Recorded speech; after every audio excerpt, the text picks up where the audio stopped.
saya Nurtia Lestari, calon guru penggerak Angkatan 11 dari SD Negeri 4 Banjarkembar, Purwokerto, Kabupaten Banyumas, Jawa Tengah.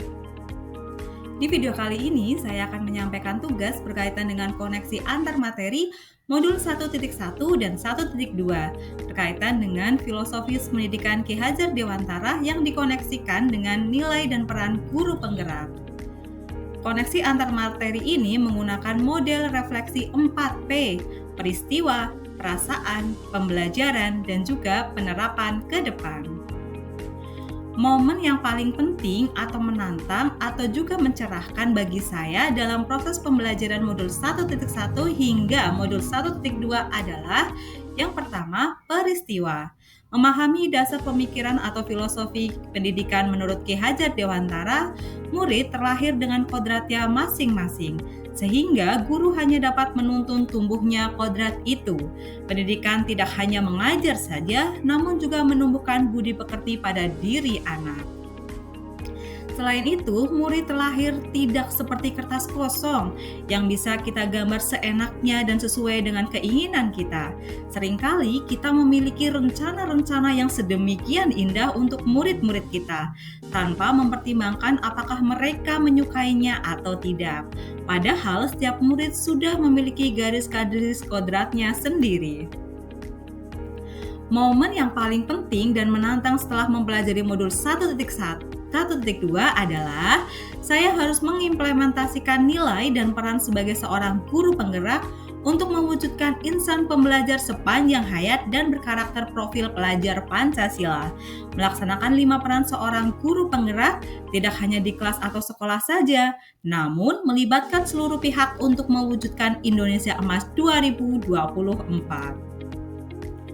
Peristiwa berkaitan dengan materi modul 1.1 dan modul 1.2 yang saya pahami adalah yang pertama, dasar pemikiran Ki Hajar Dewantara berkaitan dengan anak dan pendidikan mengajarkan kita untuk senantiasa menjadi guru yang tidak hanya mengajar saja, tapi juga menuntun anak tumbuh sesuai dengan kodratnya.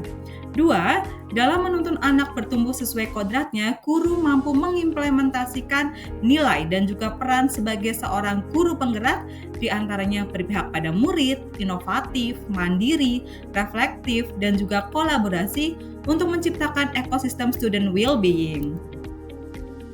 Perasaan, saat momen itu terjadi, saya merasa seperti bagaikan menikmati hujan setelah kemarau panjang.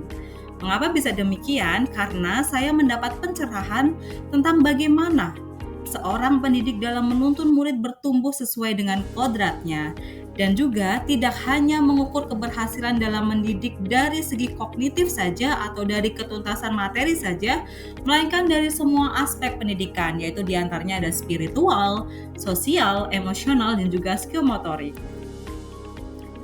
Sebelum momen tersebut terjadi, saya berpikir bahwa yang pertama, murid hanya sebagai menjadi objek pembelajaran saja. Saya kurang memperhatikan perkembangan karakter murid dan pembelajaran yang saya lakukan hanya berfokus pada nilai kognitif murid saja. Selain itu, fokus utama mengajar saya hanya ketuntasan materi saja. Saya mengabaikan gaya belajar murid yang berbeda-beda, menganggap kebutuhan belajar semua murid adalah hal yang sama. Tapi sekarang saya sudah berpikir bahwa yang pertama, bakat dan potensi yang dimiliki tiap murid berbeda-beda dan unik sekali. Guru harus menuntun sesuai dengan kodrat alam dan juga kodrat zaman. 2. Murid menyerap materi pembelajaran sesuai dengan gaya belajar yang dimiliki mereka. Dan yang ketiga, guru sebaiknya menerapkan metode dan juga model pembelajaran yang bervariatif dan juga bermakna. 4P yang terakhir yaitu penerapan ke depan dan juga rencana. Yang pertama, melaksanakan pembelajaran yang menuntun tumbuh anak sesuai dengan kodrat alam dan kodrat zamannya. 2. Menciptakan student well-being di lingkungan sekolah. 3. Melakukan pengembangan diri secara berkelanjutan dan juga konsisten untuk dapat menerapkan nilai dan peran sebagai seorang guru penggerak.